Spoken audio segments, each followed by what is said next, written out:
aende afanye nini, ajiendeleze kimasomo. Lakini leo hii ukitaka kusomeshwa ni kwamba mpaka ukue mwana kampeni wako kabisa. Umeelewa? Ukue mwana kampeni wako ndio basi utapata hiyo basari.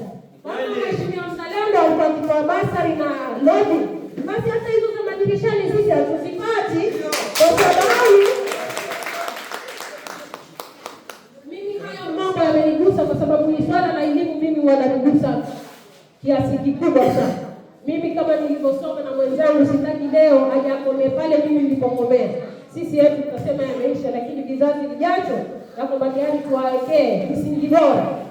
Lakini haimaanishi leo tuko na pesa zetu za CDF zilikuwa zikitumika vizuri, tukaambiwa hazifai, zinazotumika haziendi sawa, tukaletewa viongozi wengine wakaingia ya kwamba tayari watazitumia vile bora.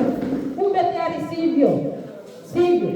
CDF sasa hivi kitaka basa ni ya kwamba uwe ni kampeni. Tena uwe wa ndani, si kwamba ni hivi. Mimi nasema wazi hapa leo na mnipe makosa wana kijiji. Ni wangapi sasa hivi watoto wako majumbani? Mmepiga simu zenu kwa mabibo hata kupokelewa, hazipokelewi. Mmepiga simu zenu kwa kiabule hata message kujibiwa, hazijibiwi. Ni sawa kwa hivyo? Kiongozi hapo wafanye hivyo, alokupa na asokupa kuwa naye. Mimi nasema ule anayempinga mimi ndio nitamuingilia. Ndio siasa inakwenda, lakini sio siasa za chuki za mikao ambayo haina maana. Wewe mimi leo Mheshimiwa Mzalendo namtetea kwamba elimu alifanya bora na mjisi, wewe naye sema mimi pia kiongozi wangu alifanya lile. Na nielewa? Kama huyu anaweka administration block la mjisi, hizo administration zote block unazoziona, Mheshimiwa Mzalendo ilikuwa kipindi chake alizitenda zote. Sasa hivi ona mambo yaenda ama jahazi la vuka. Ziliundwa. Si kwamba tayari alizifanya. Ziliundwa. Alizifanya hapo ndio kwamba tuendeleze. Lakini sivyo.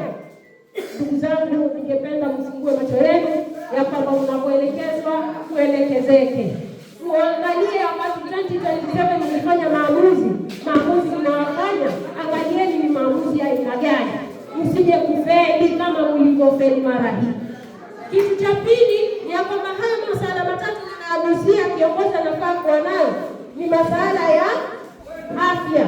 Afya ni mambo mangapi? Sisi kitu cha kusikitisha hapa, kuna siku ilitolewa ya kwamba mama alifariki, atakakwenda kuzika tu, ikipata pale geti, mimi nitasema sitaogopa kusema mamangu mzazi aliambiwa usiingie hiyo geti, wewe si mwana kampeni.